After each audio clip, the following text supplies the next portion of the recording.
여러분 안녕하세요. 문해의 문법입니다. 지금 저희가 그 문장 성분 중에서 주성분에서 주어, 목적어, 보어 이렇게 세 개를 했는데요. 오늘은 가장 중요한 서술어에 대해서 공부하도록 하겠습니다. 서술어는 일반적으로 주어의 행위나 작용, 상태나 성질 따위를 풀이하거나 주어의 정체를 밝히는 기능을 합니다. 어떤 언어든 간에 영어든 우리말이든 중국어든 일본어든 서술어가 굉장히 중요한 위치를 차지하는 것 같아요. 특히 우리 국어의 문장 성분 같은 경우는요. 서술어가 자동사냐, 타동사냐 또는 피동사냐, 사동사냐에 따라서 문장 구조가 결정되는 경우가 아주 많기 때문에 서술어가 문장의 가장 기본적인 뼈대를 이룬다고 생각하시면 됩니다. 자, 그러면 이 문장 같은 경우는 항상 주어와 서술어의 구조로 되는데요. 무엇이 어찌하다, 무엇이 어떠하다, 무엇이 무엇이다와 같은 문장에서 어찌하다, 어떠하다, 무엇이다에 해당하는 것이 서술어입니다.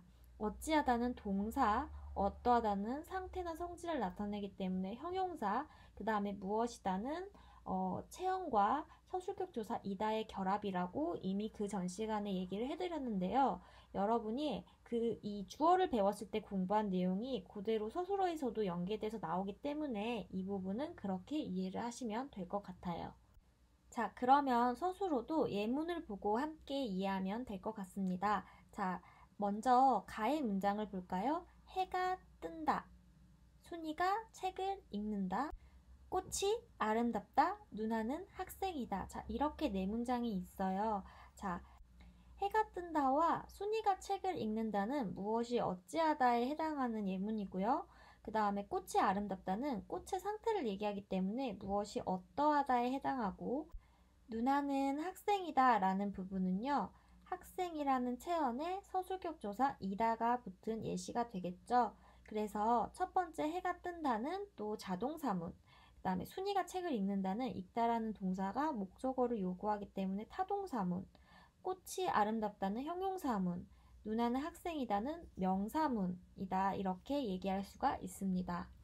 이 부분은 여러분이 주어를 공부하셨으면 굉장히 쉽게 이해가 되실 거예요. 자, 그러면 좀 더 복잡한 구문을 한번 배워볼게요. 저희가 용언을 배웠을 때 본용언, 보조용언의 구성을 또 서술어라고 배웠을 거예요.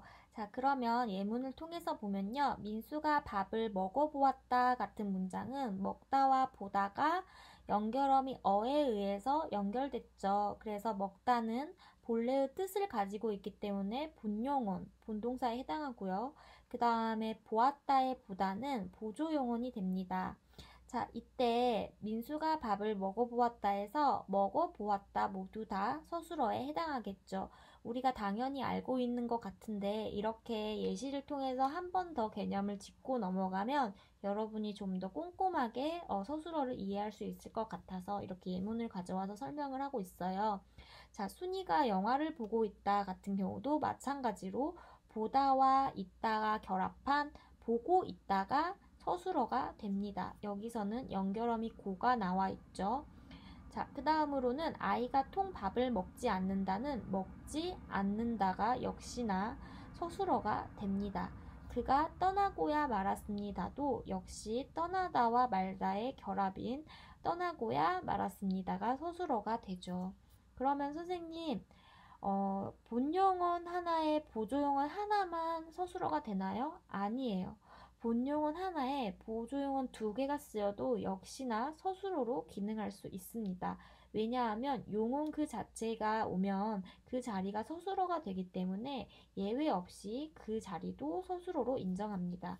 여기에서 기다리고 있어봐 하는 문장도 기다리고 있어봐 이렇게 모두 다 서술어가 되는 겁니다.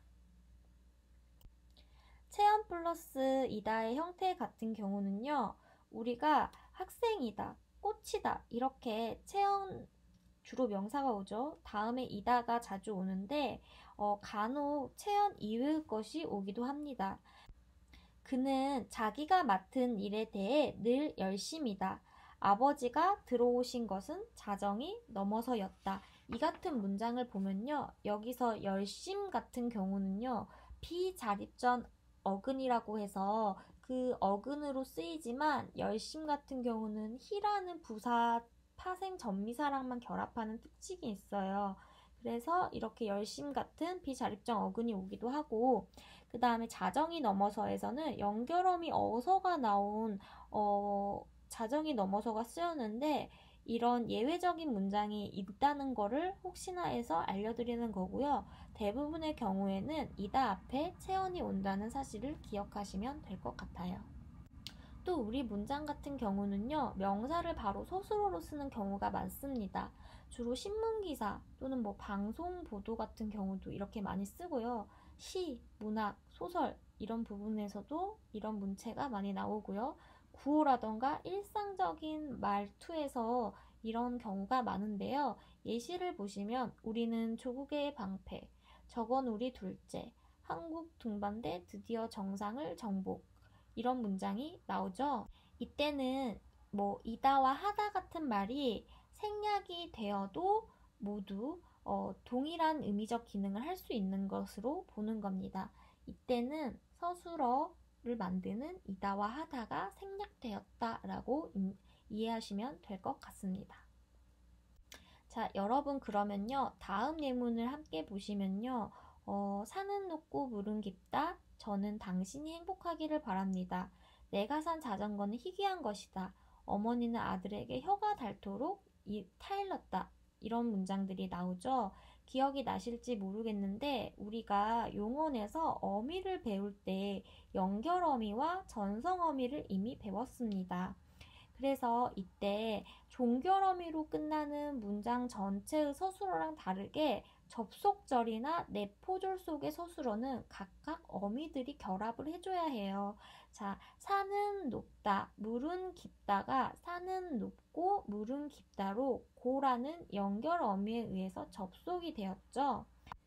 그래서 이때의 서술어는 연결어미 고와 연결되어 높고가 된다 이렇게 이해하시면 될 것 같습니다. 다음 문장들은 내포절의 서술어기 때문에 조금 더 복잡한 방식으로 나타나는데요. 저는 당신이 행복하기를 바랍니다 라는 부분에서 당신이 행복하다라는 주어 서술어 구조를 명사형 어미 기가 붙어서 당신이 행복하기를 바랍니다 라고 되어 있죠. 이때 이런 문장을 명사절이라고 문장을 더 공부하시다 보면 나옵니다. 내가 산 자전거는 희귀한 것이다를 보시면요. 내가 사다에서 뒤에 있는 체언 자전거를 꾸미기 위해서 관형사형 어미 니은이 내가 사에 붙어서 내가 산이라는 것이 되고요. 이때는 관형사절이 됩니다. 그 다음에 어머니는 아들에게 혀가 닳도록 타일렀다 같은 부분은요. 혀가 닳다에 부사형 어미 도록이 붙어서 혀가 닳도록이 부사절로 쓰이고 있습니다.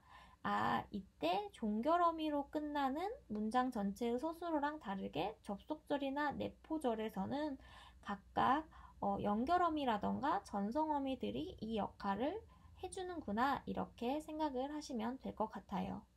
하지만 역시나 이런 어미들이 붙어도 서술어로 인정을 합니다. 이는 뒷부분에 가서 절을 공부하실 때 좀 더 자세하게 배울 거예요. 그러면 마지막으로 무주어문을 한번 배워보겠습니다. 선생님 어떻게 주어가 없을 수 있나요? 선생님 주어랑 서술어는 꼭 항상 문장에서 필수적이라고 얘기하셨잖아요 라고 생각하시는 분들이 있을 텐데요. 당연히 주어랑 서술어는 반드시 필요합니다. 이때 무주어문은 주어가 없다 해서 없을 무자를 써서 무주어문이 되는 건데요. 앞에 맥락이 나왔거나 또는 관형어구로 그렇게 쓰이는 게 당연하게 된 문장들만 해당이 됩니다.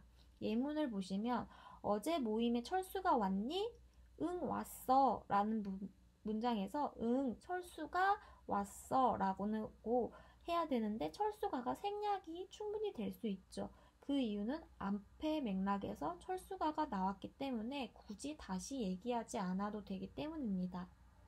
다른 예시를 보시면 도둑이야 라는 말이 있어요.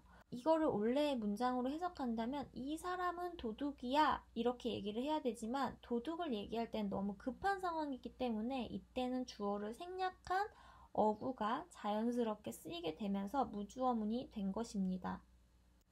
불이야 같은 경우도 마찬가지인데요. 이것은 불이야, 여기는 불이야, 뭐 이렇게 얘기를 할 수 있겠지만 불이 난 상황 자체도 급박하기 때문에 굳이 주어를 붙이지 않고 무주어문으로 이렇게 쓰도록 되어 있는 거죠. 그리고 도입문 같은 경우에 뭐 비다, 유치다 이렇게 하는 것은요 주로 뭐 문학 같은 경우에서도 자주 나오는데 뭔가를 새롭게 도입시키는 맥락일 때는 또 이렇게 무주어문으로 쓸 수가 있습니다. 서술어 같은 부분은 워낙 중요한 파트이기 때문에 다른 문장 성분들보다는 조금 더 강의 내용이 많았어요. 여러분이 여기까지 서술어까지 정리를 하시면서 주 성분에 대해서 다시 한번 복습하시면 좋을 것 같습니다. 그러면 여러분 구독과 좋아요 눌러주세요. 안녕.